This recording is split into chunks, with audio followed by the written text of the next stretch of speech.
Ya Tiara, menarik Hmm. ya. Kita berbicara tentang reshuffle kabinet Ya, yang memang menuai kontroversi ya betul juga. Ada sekali. yang pro dan kontra seperti biasa. Mhm. Dan yang paling menarik adalah banyak yang bilang kalau kinerja para menteri ini Mhm. tidak maksimal.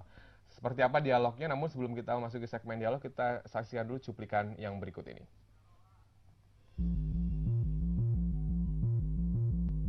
Menanti resapel, isu pergantian menteri di Kabinet Kerja atau resapel Kabinet pemerintahan Joko Widodo dan Yusuf Kala semakin kencang berhembus dalam beberapa pekan terakhir.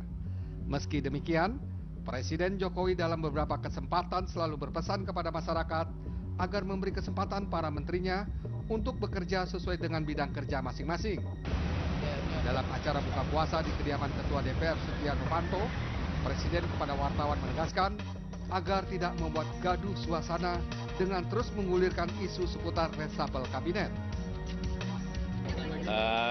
Soal reshuffle, jangan jangan ganggu menteri yang sedang bekerja. Jangan buat isu lagi. Jangan ganggu menteri yang baru bekerja. Jangan buat gaduh.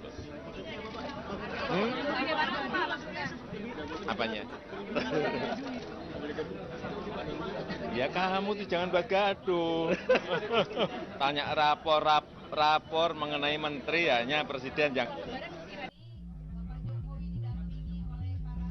Meski Presiden telah menghimbau agar masalah resapel ini tidak membuat gaduh, justru sebuah manuver dilakukan oleh PDI Perjuangan. Partai Demokrasi Indonesia Perjuangan yang menjadi motor koalisi partai penyokong pemerintahan Joko Widodo Yusuf Kala tiba-tiba meminta jatah tambahan menteri. Permintaan ini muncul di tengah upaya Jokowi mengevaluasi kinerja menterinya yang disebut-sebut bakal berujung pada perombakan kabinet. Menurut pernyataan Wakil Sekretaris Jenderal PDI Perjuangan Ahmad Basara, Pak Jokowi harus membuka ruang lebih kepada PDI Perjuangan ketika nanti melakukan perombakan. Dan kalau ditanya jumlah, ya 5 menteri merupakan jumlah yang tepat. Saat ini PDI Perjuangan mendapatkan 4 jatah kursi menteri di kabinet. Kursi menteri itu antara lain Menteri Koordinator Pembangunan Manusia dan Kebudayaan yang diisi Puan Maharani, Menteri Dalam Negeri yang diisi Cahyo Kumolo, Menkumham Yasona Lauli, dan Menteri Koperasi Puspa Yoga. Pakar politik Universitas Indonesia Profesor Budi Yatna menilai langkah PDI Perjuangan yang meminta tambahan 5 menteri sebagai sikap tidak tahu malu. Pasalnya, 4 menteri PDI Perjuangan yang ada dalam kabinet saat ini saja tidak menunjukkan kinerja yang oke. Sekarang malah minta nambah.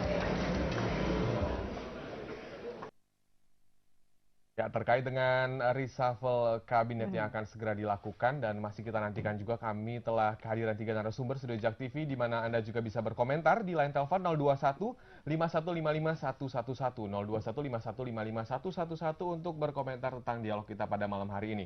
Sudah ada 3 bintang tamu malam hari ini, ada Bapak Nasil Jamil dari PKS. Selamat malam. Malam. Selamat datang di Jak TV. Kemudian juga ada Bapak Ikran Nusa Bakti, pengamat politik. Selamat malam Bapak. Malam. Selamat datang di Jak TV. Dan juga ada Bapak Budi Aristiadi dari Ketum Pro Jokowi. Selamat malam Bapak. Baik pemirsa, Anda bisa interaktif bersama kami di 021 5155 111 untuk interaktif bersama kami di malam hari ini. Ya, mungkin ke Pak Ikra dulu nih. Pak Ikra, ini mungkin selaku pengamat politik ini sudah seberapa perlu sebenarnya melihat dari kinerja menteri-menteri yang Pak Iya, Jokowi ini kalau buat saya sih semuanya tergantung presiden ya. Apakah memang sudah perlu melakukan reshuffle atau tidak ya. Ya. Kenapa demikian? Karena kan apa namanya itu, biar bagaimanapun beliau sebagai orang yang paling tahu bagaimana kinerja menterinya ya. Tapi di lain pihak kan juga kita tahu ada juga desakan-desakan politik ya, baik dari apa nama itu masyarakat sendiri atau pelaku usaha atau kemudian juga dari partai-partai politik khususnya dari PDIP ya. Ini yang kemudian memang menjadi suatu problem yang cukup rumit juga buat presiden ya. Kenapa saya katakan bahwa semuanya tergantung presiden? Karena kita tahu bahwa persoalan ekonomi ini kan juga bukan sesuatu yang berdiri sendiri. Ya. Jadi kayak misalnya nilai tukar rupiah yang selama ini menjadi menjadi satu alat yang selalu digunakan untuk mengganti Menteri Keuangan atau kinerja ekonomi yang lain ya. Itu kan juga tidak bisa lepas dari situasi ekonomi internasional sendiri ya, karena mata uang kan bukan cuma rupiah saja yang gugur, tapi maksud saya yang terdepresiasi begitu mendalam ya. Dolar Australia juga terdepresiasi malah lebih tinggi ya, 0,5% lebih tinggi dibandingkan rupiah ya. Yen Jepang juga terpuruk ya. Kemudian euro juga terpuruk ya, belum lagi mata uang rubel atau yang lain ya. Dan kalau kita perhatikan dari segi pertanian ini kan kita tahu bahwa ini memang ada suatu tarik ulur antara apakah kita harus mengimpor pangan untuk kebutuhan dalam negeri ataukah kemudian kita memenuhinya dari dalam negeri ya. Ini yang menjadi satu problem yang buat saya itu juga harus dilihat secara jernih, bukan saja oleh pemerintah tapi juga oleh masyarakat ya. Menurut Bapak sudah bisa di reshuffle atau memang masih perlu banyak dikaji lagi, Pak? Kalau buat saya, kalau kita lihat dari tekanan-tekanan yang ada, memang yang kita tinggal tunggu apakah sebelum atau setelah Lebaran, gitu kan? Kenapa demikian? Karena isunya udah begitu mengerucut ya. Ada yang mengatakan hari Senin besok itu adalah tanggal pengumuman. Ada yang mengatakan bahwa jangan dululah, kasihan para menterinya kan, biarlah itu nanti bisa menikmati rumah dinas yang tidak jauh dari studio ini ya, supaya bisa menikmati Lebaran di situ ya. Ada juga yang mengatakan bahwa kita tunggu misalnya apakah 3 bulan atau 2 bulan. Tapi berita yang beredar katanya habis Lebaran. Habis Lebaran. Ini Pak Budi ini sebagai relawan Jokowi seperti apa nih tanggapannya? Jadi begini, kita harus menempatkan kabinet dan pemerintahan ini kan pemerintahan kabinet presidensial ya. Berarti hak prerogatif presiden untuk menentukan apakah kabinetnya, pemerintahan ini untuk membantu melaksanakan program-program yang dicanangkan dalam kampanye kemarin. Persoalannya adalah bahwa kita juga menyadari bahwa karena tuntutan yang begitu besar dari masyarakat terhadap kinerja pemerintahan ini, maka tuntutan itu harus juga dijawab dengan kerja yang lebih keras. Karena kondisinya, kondisi geopolitiknya, kondisi lapangan di masyarakatnya, kita lihat banyak hal-hal yang luar biasa, tekanan ekonomi pada kuartal pertama kemarin. Bagaimana bisa membayangkan perusahaan-perusahaan otomotif minus 27%, perusahaan pangan bisa minus 40%. Ini adalah sesuatu yang harus dijawab oleh pemerintahan ini dengan kerja ekstra. Jadi bukan karena kondisinya berat, ada badai yang harus kita hadapi, maka effortnya juga harus lebih keras lagi. Jadi menurut Bapak ini merupakan keputusan yang tepat untuk reshuffle karena kinerja dinilai tadi kurang baik atau kurang maksimal?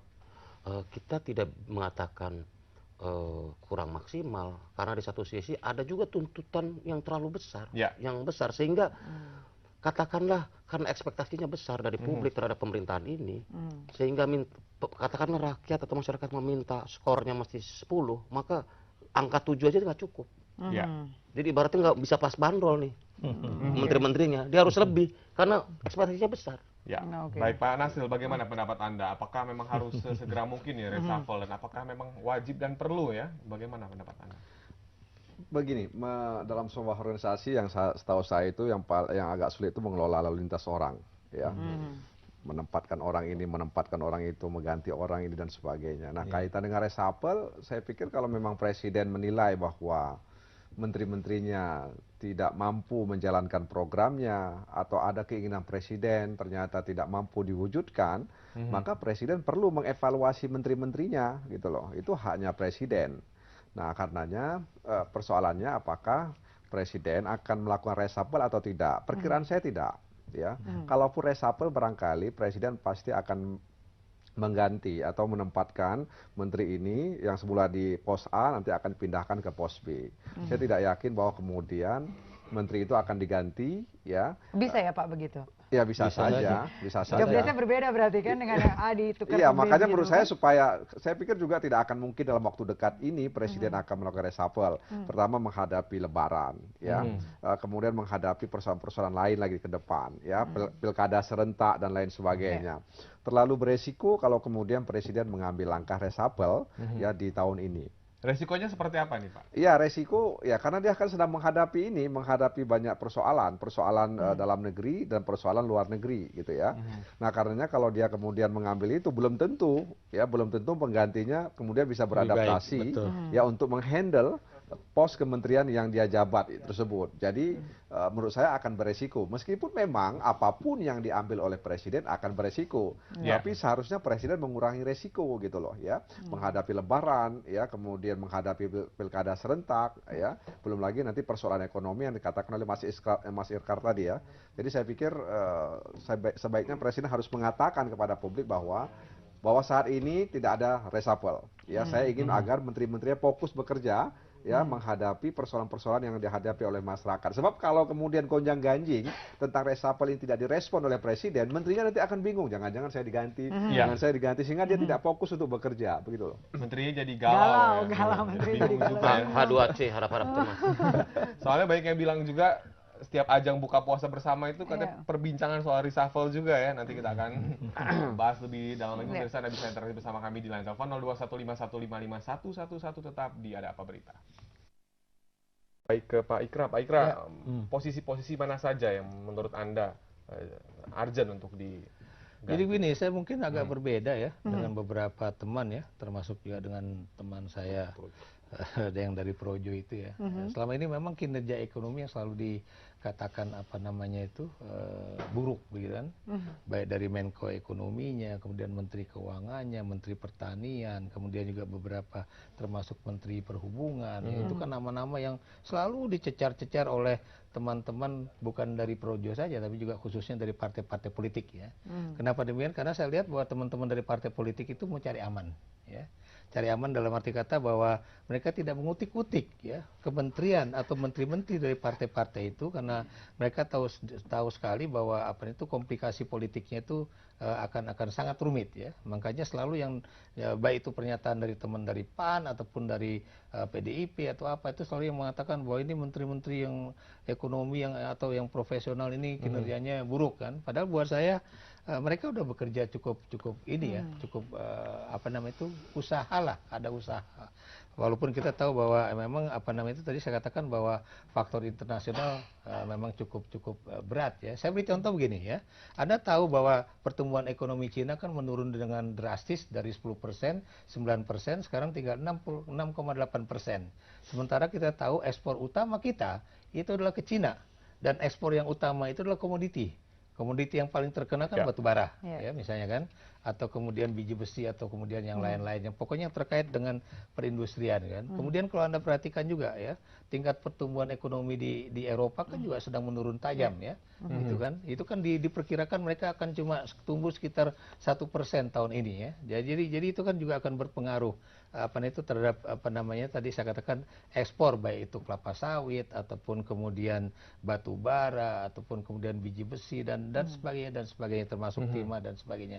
Nah, sementara kita tahu hasil produksi manufaktur kita itu juga tidak bisa bersaing di internasional. Jadi untuk kemudian menambahkan pandangan dari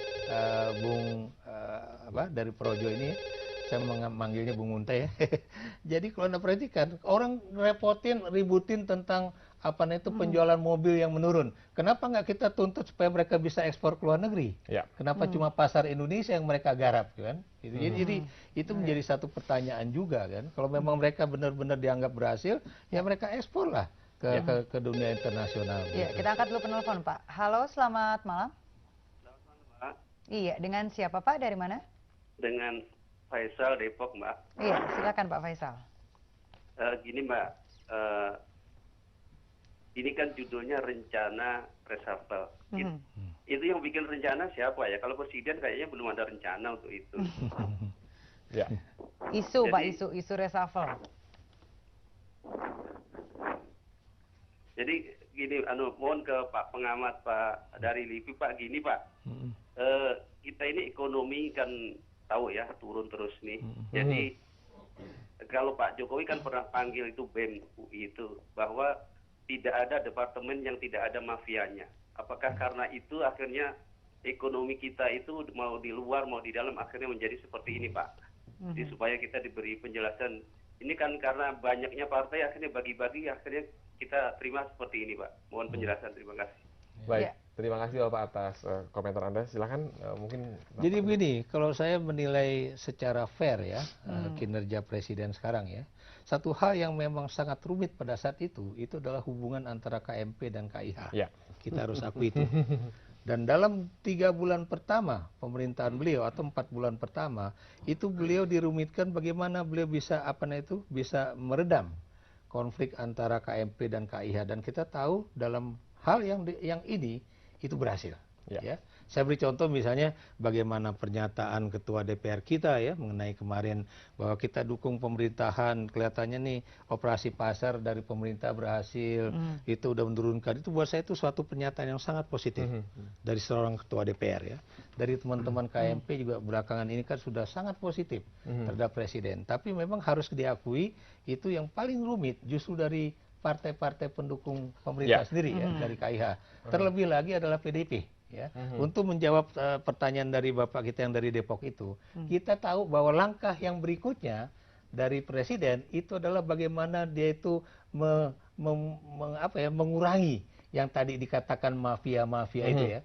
Baik itu mafia migas, mafia pertanian, termasuk mafia beras ya. Belum lagi macam-macam lah ya. Dan kita tahu operasi pasar yang dijalankan oleh pemerintah termasuk beras ya. Dan kita juga tahu bahwa DPR juga mendukung bagaimana peranan Bulog ke depan ya. Jadi itu buat saya suatu hal yang positif. Dan Anda juga tahu ya, ketika mereka terganggu termasuk mafia-mafia laut ya, ketika itu pula mereka juga ingin mengganggu. Bagaimana supaya pemerintah ini terganggu dengan berbagai macam isu bahwa wah ini pemerintahan beberapa menterinya nggak becus dan sebagainya. Padahal kita tahu persis bahwa saya ingat pernyataan Pak Jokowi sampai 1 tahun atau paling tidak 1,5 tahun saya boleh dikatakan bersedia untuk tidak populer. Tapi ini demi menata situasi yang ada sekarang. Jadi saya melihat bahwa langkah-langkah beliau itu yang harus kita lihat juga. Jangan cuma kelihatan bahwa misalnya dari persoalan rupiah yang terpuruk atau kemudian macam-macam ya. Yang sedang kita hadapi sekarang itu adalah kalau kita takut kalau ternyata nanti Arab Saudi ternyata menaikkan harga minyak mentah. Nah, itu parah lagi tuh. Nah, Pak Budi sendiri ini seperti apa? Ya, dari partai pendukungnya. Begini, pemerintahan ini kan lahir karena memang ada dari energi rakyat, sehingga dukungan dari rakyat ini menjadi salah satu pertimbangan bahwa demokrasi mengisyaratkan adanya partai politik untuk check and balance terutama di parlemen. Itu hal yang juga harus kita perkuat karena demokrasi kita ini tantangannya ke depan adalah demokrasi yang produktif. Kita jangan lagi terpaku pada perdebatan-perdebatan kelompok dan golongan saja. Karena masa Pilpres ini kan kita sudah selesai. Sekarang saatnya kita menata atau menjalankan program-program pemerintah dalam 4-5 tahun ke depan ini. Karena apa? Selama bangsa ini masih berkutat pada persoalan-persoalan kelompok dan kepentingan kelompok, ini akan berbahaya bagi perkembangan dan perjalanan bangsa ini ke depan. Kacamata pemerintahan ini atau kabinet pemerintahan ini harus kita maknai sebagai upaya untuk perbaikan. Kalaupun ada wacana retooling atau reshuffle, ini harus dimaknai sebagai upaya perbaikan. Karena ada harapan yang begitu besar tadi. Sehingga bukan jadi dipakai sebagai alat tekan menekan politik baru, transaksi politik baru. Catatan yang terpenting dari pemerintahan yang baru terbentuk 8 bulan ini adalah bahwa bisa dikatakan sebagian besar menteri, kalau saya boleh katakan begitu, ini tidak tunduk atau tidak loyal terhadap cita-cita, program, dan arahan Presiden. Jadi bosnya ada 2, bahkan bosnya ada 3. Ini kan berbahaya buat upaya memperkuat sistem presidensil. Karena itulah menurut saya, siapapun menterinya, dia harus loyal dan tunduk kepada Presiden. Karena menteri itu diangkat dan diberhentikan oleh Presiden. Sedangkan Presiden Republik Indonesia, Joko Widodo ini adalah mandatarisnya rakyat. Dia memperoleh mandat dari rakyat. Jadi bosnya satu aja ya? Bosnya satu aja, jangan kebanyakan. Bahkan sampai 3 tadi disebutnya. Kalau Presiden merasa ada menterinya punya banyak bos, dia tanya saya ini mau bosnya siapa? Jadi memang Presiden juga harus tegas kalau misalnya dia melihat ada loyalitas ganda bagi para menterinya. Sebab ini akan mempengaruhi kinerjanya, ya kan? Karena bisa jadi memang bisa dipahami juga karena terutama misalnya ketua-ketua umum partai politik. Ya dia kan harus dekat dengan ketum partai politik. Kalau enggak dia akan diganti. Ya ketika isu-isu reshuffle, maka dia harus mendekati ketua umum partai politik. Kalau enggak lu akan diganti dengan kader lain misalnya. Nah ini kan juga akan menghadirkan satu loyalitas ganda sehingga kemudian di samping kepada presiden, maka menteri-menteri ini juga punya loyal ke ketua umum partai politik, apalagi memang kita tahu bahwa Presiden Jokowi bukan ketua umum partai politik, ya. Dia di rumah besar PDI Perjuangan dia hanya seorang petugas partai. Nggak gini, maksud saya ini kan semangat baru. Pak Presiden sudah memberi satu contoh baru bahwa menteri kabinet sekarang yang berasal dari partai politik ini kan bukan pengurus partai. Dia sudah ketua partai udah enggak. Katakanlah yang sebelumnya dia sekjen partai sudah tidak jadi pengurus partai. Ini kan juga baru lagi dalam wacana atau praktek politik Pak Budi, Indonesia. tahan dulu sebentar, kami harus komplit dulu. Pemirsa jangan kemana-mana, tetap di Jak TV. Soal isu reshuffle kabinet, bagaimana komentar Anda? 0215155111 terbuka untuk Anda yang ingin berkomentar. Kembali ke Pak Nasril. Pak Nasril, ini banyak yang bilang ya, pengamat juga bilang banyak menteri dari kabinet Jokowi yang dinilai tidak loyal. Karena tadi bosnya terlalu banyak gitu, lebih dari satu gitu kan. Nah, terutama yang berasal dari partai politik. Nah, ini memang benar atau bagaimana sih? Seharusnya tidak ada. Loyalitas ganda itu seharusnya tidak ada. Karena partai-partai pendukung Presiden Jokowi, dia kan harus punya satu visi dengan Presiden. Ya kan? Dia nggak bisa kemudian membelakangi Presiden atau menikam dari belakang. Tetap saja kemudian partai-partai yang mendukung atau yang tergabung dalam KIH ini, itu harus sejalan dengan visinya Jokowi. Ya, jadi kalau misalnya dia dia berkhidmat untuk Presiden Jokowi, itu sama artinya dia juga berkhidmat untuk ketua partainya gitu. Jadi tidak ada khidmat yang berdua, yang berbeda gitu kan. Nah, jadi oleh sebab itu menurut saya kalau kemudian ada menteri-menteri yang seperti itu, maka itu harus dipertanyakan oleh Presiden Jokowi dan partainya juga harus ditanyakan sama Jokowi. Tapi saya tidak begitu yakin kalau kemudian ada misalnya partai yang seperti itu atau ketua umum partai seperti itu. Dia harus mendukung. Dia harus memberikan pengarahan kepada kadernya bahwa sekarang Anda itu milik Presiden Jokowi gitu loh. Jadi saya hibahkanlah dalam bahasanya kepada Presiden Jokowi. Tapi mungkin ambil dari koalisi KMP. Saya belum tahu apakah, walaupun isunya ada. Tapi memang persoalannya kalau Presiden SBY waktu itu kan dia punya unit ya, unit kerja presiden yang bisa menilai para menterinya sehingga muncullah istilah merah, kuning, hijau dan sebagainya. Nah sekarang kan ditiadakan oleh Presiden Jokowi. Nah sehingga kemudian membuat publik juga nggak tahu seperti apa. Meskipun waktu itu memang orang juga mempertanyakan bagaimana Kuntoro Mangkusubroto itu menilai para menteri-menterinya ketika menjadi ketua UKP 4. Nah sekarang kan tidak ada lagi UKP 4, jadi orang nggak tahu bagaimana kinerja para menterinya gitu. Tidak ada informasi seperti apa Menteri Perhubungan, seperti apa Menteri Perekonomian gitu kan, nggak ada gitu loh. Sehingga kemudian ya itu Presiden lah yang bisa menilai bahwa memang menteri-menteri jadi layak untuk diganti atau tidak. Ya, sudah ada penelpon yang masuk. Selamat malam. Selamat malam. Dengan Bapak siapa di mana? Pak Irwan di Jakarta Pusat. Ya, silakan Bapak komentar Anda. Menurut saya Pak Presiden Jokowi yang terhormat segera mengambil tindakan cepat ya untuk mereshuffle kepada menterinya, seperti Menkumham khususnya, yang selama ini hanya membuat kegaduhan di masyarakat, yang dimana kebijakannya yang tidak masuk akal, yang tidak kooperatif, yang ada kerusakan, di mana Pak Yasona Lawli ini dia politik jahat yang selalu berlindung di balik HAM. Baik. Itu saja. Terima kasih Bapak. Sebelum ke dua narasumber, saya masih ke Pak Nasril. Pak Nasril, ini bagaimana pendapat Anda dari penelpon tadi? Ini juga ada yang bilang juga katanya dari banyak pendapat menteri yang dengan performa bagus itu cuma Ibu Susi katanya. Iya, karena salah satu yang waktu itu saya ingat Presiden itu memberikan kriteria menteri yang sukses itu adalah banyak diliput oleh media. Oh gitu ya. Itu yang saya tahu. Salah satu kriterianya itu. Menkumham juga diliput media terus? Iya, tergantung perspektif orang lihat seperti apa, ya kan. Karena yang dihadapi oleh Menkumham itu juga persoalan berat ya, persoalan HAM, kemudian persoalan penegakan hukum, revisi undang-undang KPK dan sebagainya yang membuat dia dibully di media sosial ya kan. Nah karenanya menurut saya apa yang dilakukan oleh para menteri tentu mereka sudah menjalankan apa yang sudah diarahkan oleh Presiden. Persoalannya Persoalannya adalah apakah mereka atau katakanlah apakah presiden sudah memberikan instruksi yang jelas kepada menteri-menterinya. Ya, kalau tadi disinggung bahwa Ibu Menteri Susi ya lebih populer, ya lebih populer. Meskipun memang saya mengakui bahwa ada gebrakan-gebrakan beliau terkait bagaimana memberantas pencurian ikan di laut kita, ya bagaimana membumi hanguskan dalam tanda kutip perahu-perahu ya milik berbendera asing tersebut. Ya satu sisi memang Ibu Susi ada satu hal yang berakhir, meskipun di sisi lain juga ada persoalan terutama para nelayan ya yang mereka tidak bisa lagi menjual ikannya ya akibat ada peraturan-peraturan yang dikeluarkan oleh Kementerian Perikanan tersebut. Ya. Kembali ke Pak Budi. Nah, ini menteri siapa saja ini yang disoroti masyarakat dan harusnya bagaimana nih? Begini, pemerintahan itu ibarat badan kita ini, tubuh kita ini kan semuanya satu kesatuan.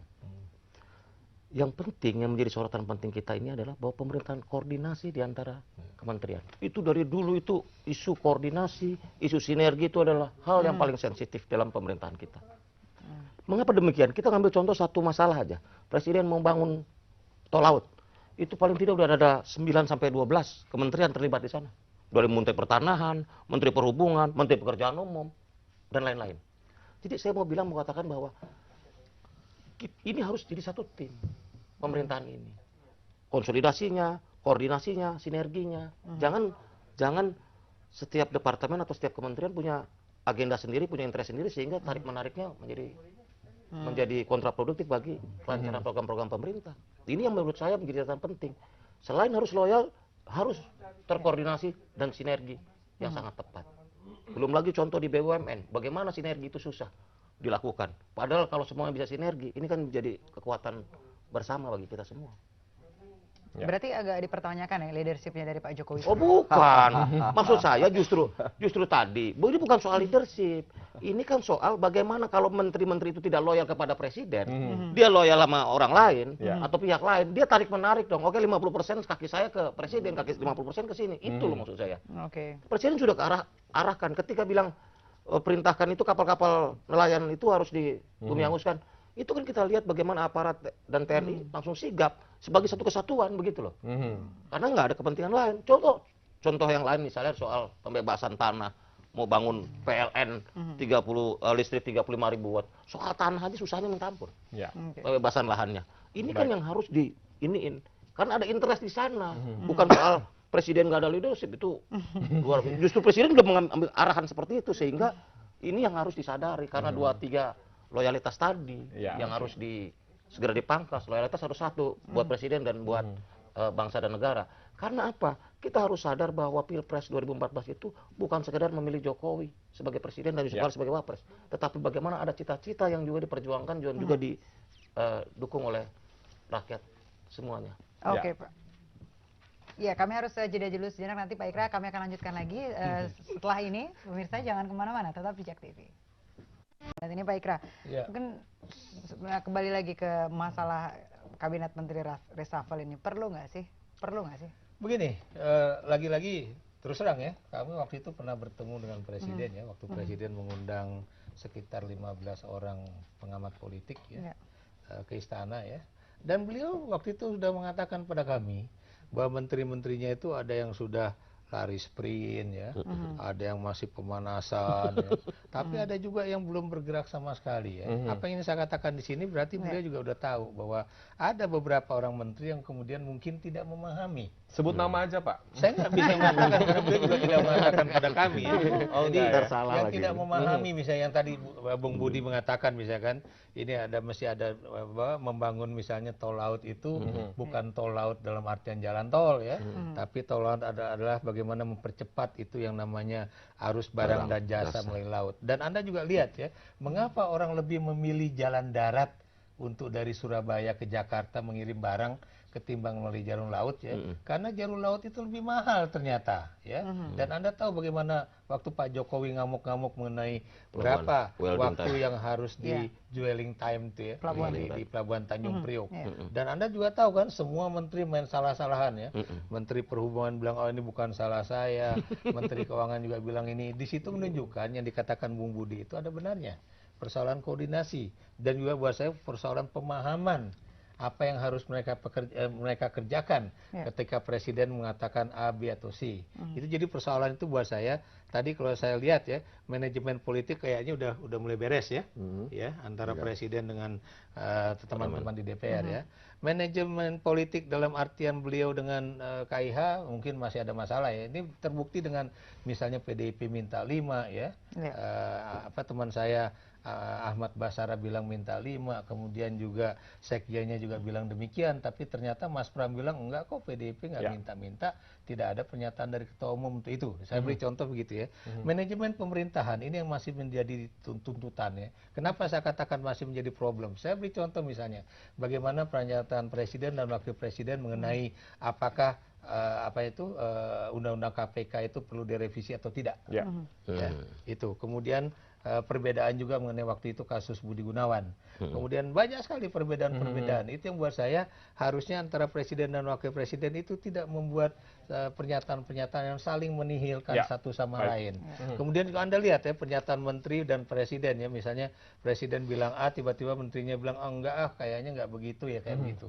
Di situ menunjukkan lagi-lagi bagaimana komunikasi politik ya terhadap masyarakat dari kabinet gitu. Yang ingin saya katakan, kalau presiden ngomong itu ya harusnya menteri-menterinya tuh mendukung ya. Itu jadi hal-hal semacam itu juga penting, walaupun kita juga menyadari ya tidak ada Murdiono di situ, tidak ada Harmoko di situ yang maksud saya dulu bisa menjadi juru bicara ya, atau kemudian tidak ada Andi Malarangeng yang dulu juga bisa menjadi juru bicara presiden, ataupun kemudian teman saya yang lain juga yang pernah menjadi juru bicara presiden. Itu buat saya juga menjadi sesuatu yang penting, sebab tanpa adanya satu komunikasi yang baik, itu yang kemudian orang-orang jadi bingung. Ini jadi pernyataan menteri yang mana nih yang kemudian bisa menjadi pegangan. Dan saya mendukung pernyataan Bung Nasir tadi ya, ketika beliau mengatakan presiden harus tegas, jangan cuma mengatakan kalian media jangan bikin isu, biarkan menteri-menteri saya itu bekerja. Kalau buat saya, apa yang dikatakan Bung Nasir itu saya terjemahkan menjadi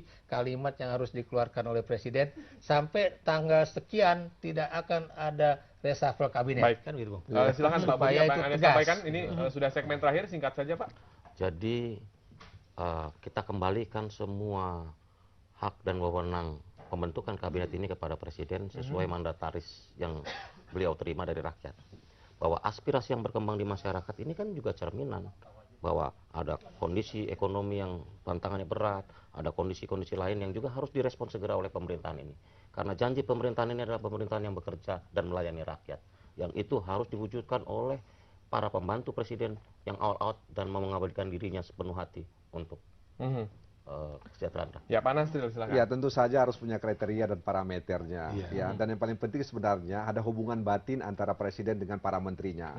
Nah, setahu saya waktu beliau mengangkat para menteri-menterinya, saya dapat informasi hanya 1, 2, 3 yang beliau begitu mengenal baik para menterinya.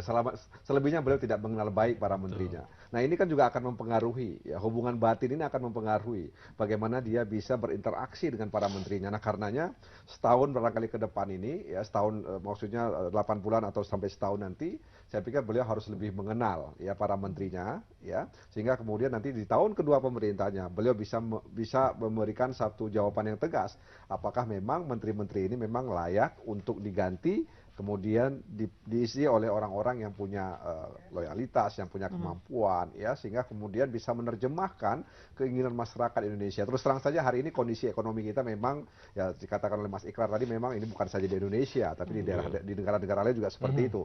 Ya, tapi kalau kita tidak antisipasi, saya khawatir ya kondisi ini akan menjadi blunder dan kemudian akan mempengaruhi pemerintahan Jokowi dan Yusuf Kala. Nah, baik, terima kasih Pak Nasril, terima kasih Pak Ikrar, terima kasih Pak Budi atas waktunya. Semoga apa yang kita perbincangkan bermanfaat untuk pemirsa. Semua pemirsa, kami akan kembali setelah yang berikut ini. Anda jangan kemana-mana, tetap di Ada Apa Berita.